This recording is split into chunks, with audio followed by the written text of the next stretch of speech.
Hello, and welcome to another episode of Todd Talks. When Todd Talks, people listen. Hopefully.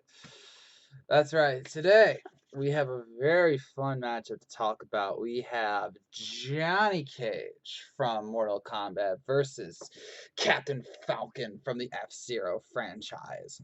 And this is easily one of the, what do we want to call it, the more unique death battles that they've had this season. Something that is literally defined by the punches that these guys throw. You know, call it what you will. This is a fun match, and I'm very excited to see how this looks. Even though, yes, it'll be in 2D, I expect a lot of custom animations and stuff. And for those who have been complaining this season, this is now two death battles in a row where they have not had a DC or Marvel character, which is a first for the season. So, yeah, enjoy this. So, let's begin. Johnny Cage. So Johnny Cage was your typical action hero star actor. He had, big movies, over the top action sequences, the kind of cheesy stuff that we look back at now and go, man, that I can't believe we ever liked that, but you still do, you know? But the problem for Johnny was that even though his movies were successful, the bigger he went with his movies, the more people started to think that he was a fake. And by fake, I mean he did all his own stunts in all of his movies because he could. And not unlike a certain Keanu Reeves from the John Wick franchise. In the John Wick franchise, I should say. He's not from the John Wick franchise. Anyway, you know what I mean. Anyway, but so Johnny would do all his own stunts. He would keep going bigger and better with his action sequences, but it made everyone think that he was a fake because his moves just didn't look humanly possible. When in fact, he was just that darn good. So, in an effort to prove himself as the definitive action guy and that he was not fake at all, he joined the Mortal Kombat tournament. Now, Mortal Kombat is a universal tournament put on by the Elder Gods to determine who can go and conquer who in a fair way. And Outworld, led by the evil Shao Kahn, was one win away from Earthrealm being able to be conquered. And so Johnny Cage and Liu Kang, uh, Sonya Blade, Jax, and all of them teamed up to defeat Shao Kahn and his forces so that Earth could be saved. And they lived happily ever after, don't you wish? So after the original Mortal Kombat tournament and after a certain timeline switcheroo, Johnny Cage became not only one of the planet's best heroes, he became part of actually a special forces unit headed up by Sonya to help fight extra dimensional threats. And eventually this led to Armageddon, and Raiden had to reverse the timeline, and he had to, redo some things so that, Shao Kahn wouldn't win, because we can't have the bad guys win. That would be bad. Anyway, so the second timeline, which is Mortal Kombat 9 and on, is actually the one where Johnny Cage got to show off more of his skills, believe it or not, and he became the actual hero of Earth. Raiden decided, because remember the original timeline, it was Liu Kang who was meant to be the main hero, and then the revised time, the new timeline 9 and on, it was actually Johnny Cage who became the definitive hero of Earth. That's because despite Johnny being a dick at times, he really is a morally good guy. He knows what the difference between right and wrong. He does make great decisions in terms of doing certain things. It's just when it comes to his narcissism, it gets in his way sometimes. And as I noted, he is a master fighter. He has mastered 4 martial arts, including Bruce Lee's own Jeet Kune Do. He's mastered. He's very flexible, as we'll get to in a bit. Very agile. He's able to react quickly, and this has, of course, put him on equal footing with guys like Scorpion and Sub-Zero and Shinnok, even Raiden and Jax and Liu Kang and Sonya, who he's, of course, fought multiple times. And yeah, he is able to take blows from these people, and because of his own inherent power, which we got in the new timeline, Johnny is able to exert a special kind of energy that allows him to do even more attacks. He can even create like an energy projection of himself called the stunt double, because of course, and it allows him to do an extra attack. He can shoot fireballs, even shoot like multiple fireballs at once or multiple ones in a row. He can even use the let's call it the green glow to protect himself and others in certain dire situations, and so on and so forth. And of course, as is his Mortal Kombat, he has his own wide array of completely insane and over the top moves. The biggest one being the Nut Buster, where he literally does a split with his legs, takes his fist, and jabs it where the sun doesn't shine. And depending on which kind of nut buster or nutcracker you're doing, it literally destroys anything that's down there. But he also has a shadow kick. He has his he has a couple of special uppercuts, a couple of great body blows, and he can even go when his health is below 5%. He can even go into think of it like a last resort mode, kind of if you remember a TJ combo when he had last resort. It's basically the same thing. He gets more power. It does a little bit extra speed, and his green glow turns into a red glow because that's totally a thing.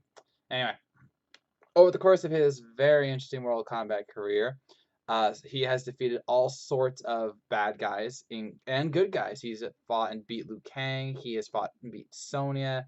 He's beaten the Revenant versions of Scorpion, Jack, Sub-Zero. I think he's Smoke. I believe they said they beat once. Reptile, Baraka. Not in Revenant form, but and then he's fought other ones. He's fought Raiden. He lost, but he still fought him. He's gone up against elder gods like Shinnok and took blast from them and was fine. Um, and then my personal favorite feat that he did, he actually took a knife to the heart via Revenant Jacks, and he lasted long enough for Raiden to come in and heal him. So I mean that's a stab to the heart, which usually would kill people instantly, and he was still bleeding out. It took a little bit for Raiden to get over there and heal him. So he was able to literally take a death blow and keep on going. And if we're talking, legendary feats, right? If we're talking like the epitome of feats, his greatest feat by far, bar none, is him hooking up with Sonya Blade and having a daughter named Cassie. Hey, it's just like Boomstick said in the Sonya episode. Johnny tried to get in her pants, and he did. So, and then they got divorced, and then they got back together, but then Sonya died. Spoilers. So yeah, that happened.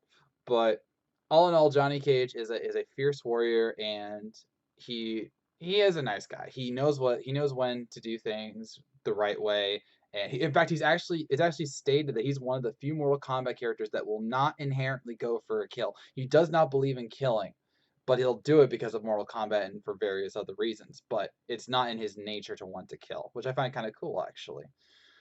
And then, again, he's proven himself a hero time and time again. He has survived all sorts of things. He saved the world multiple times from the Netherrealm and various other invasions. He has fought all sorts of manner of extra-dimensional beings and survived. And he even got the power of time travel and brought Sonya back to life because every Johnny Cage movie has a happy ending. Dumb bugs. So, yeah. That's Johnny. All right, moving on to the year 2560, where humanity has not only embraced the stars, but has embraced a daring new kind of sport, one that takes racing to a level never seen before. For with anti-gravity technology, cars go faster than ever before. They can go upright, they can go upside down, do loop-de-loops, and thus was born F-Zero. Yeah. So I love for the record that preview video where Boomstick is so excited for F-Zero. He's like, yes, this is the greatest sport ever. So actually surprised he didn't say that Mortal Kombat, but there's still time. Anyway, so F-Zero is easily one of the most dangerous sports out there because the cars go ridiculously fast. And it's specifically stated that, if you're not careful, you will die because this is, high impact, high speed racing. And the king, the champion, the legend is the one and only Captain Falcon. So, who is Captain Falcon? Well, that is the question, isn't it? Because between the manga, the video games, and the anime, he's actually had several names, and we still don't know a lot about him. So just for simplicity's sake, I'm just going to call him Captain Falcon because that's what everybody knows him as. Now, what we do know is that obviously he is the champion of F-Zero. He is a multi-time winner. He holds a belt, which is insane. I'll get to that in a second. You know, he's held multiple belts to prove his worth. He's defeated all kinds of people, including multiple rivals of his, like Samurai Guru and Black Shadow, who I'll get to a little more later. And if that wasn't enough, he is also apparently a bounty hunter. Now, not unlike our other favorite Nintendo character, Samus Aran. So, and like Samus Aran, Captain Falcon is one of the most feared bounty hunters in the galaxy. Yes, galaxy. Remember, Earth is a race of stars at this point in time. Only to dream. Why can't that be us? We probably all get killed. Anyway, so by the age of 37, depending on which timeline you're in, he has become so famous that he actually hides away on a set of islands he owns just so he can't be bothered, and then he'll only leave those islands to go bounty hunting or to go race in the F-Zero Grand Prix. And that's honestly all we know about him for the most part, outside of the fact that he is just a boss fighter, which makes sense because he has to have some skills to go and fight the galaxy's greatest criminals, including Black Shadow, who has been, trying to take over everything. And then he has a boss named Death Bomb, and like you can't make this up. And so he had to go fight and defeat him too. And over the years, he has gotten into just absolutely insane situations, and this led to his kind of cult hero status, especially because of Super Smash Brothers. Because if you think about it, technically speaking, you don't actually play as Captain Falcon. There's the character, not as the racer. There's the character in basically any game outside of Smash Brothers. All right, but you see him in the F-Zero GP Legend anime and in the manga as Bounty Hunter, but we don't actually get to control him, which makes it a little hard to determine his feats. But we do know that his signature move, Falcon Punch, is so epic that it can create fire in such a way that you actually see a bird forming across his arm as he launches it. And when he hits, you go flying. So, and then of course he has Falcon Kick, his Raptor Rush, I think, Falcon Dive, and certain other moves, and which proves he is a master martial artist and is able to take on all kinds of foes. Which, while you might not think it's canon, it technically is. If you recall some of the cutscenes of both Super Smash Bros. Brawl and Super Smash Brothers, let's see, 4 with the Lucina trailer, and then Super Smash Bros. Ultimate in the Everyone's All Here trailer, you get to see some pretty impressive feats of his, such as him going toe-to-toe with Lucina, blocking or dodging all of her attacks. Remember, she's a master swordsman from her world, able of fighting all kinds of undead monsters and other warriors and killing dragons and all that stuff. Captain Falcon's able to fight and basically beat her. He actually dodged a magic attack from Robin with only like a few seconds awareness. He took a wind-up punch from DK in the Everyone's All Here trailer, and so on and so forth. And oh yeah, and then he actually punched a giant Rob so hard it flew backwards. Like I'm talking like giant Rob. This was in Subspace Emissary. So even though we don't know too much about the character, we can tell that he is epically strong and epically fast. It's though I couldn't find the reference myself, there are those who say that he is able to run alongside his F-Zero card, the Blue Falcon. Obviously, that can be taken out of context, so I'm holding back just a little bit to involve what it actually means. But even if it was at a slow speed, like a slow Earth speed for an F-Zero card, that still means he's going pretty fast. And then his strength, as noted, is enough to punch people and launch them dozens of feet away and all of that. So he clearly is strong, and since he is like the most feared bounty hunter in existence, he clearly has the moves to go toe to toe with some bad guys and not get killed. All right. In fact, the only time in F-Zero history that he actually died was when he basically jumped into an explosion to go kill the Black Shadow himself, and then he, willingly accepted death because he just wanted to make sure that his foe didn't live. Such a boss.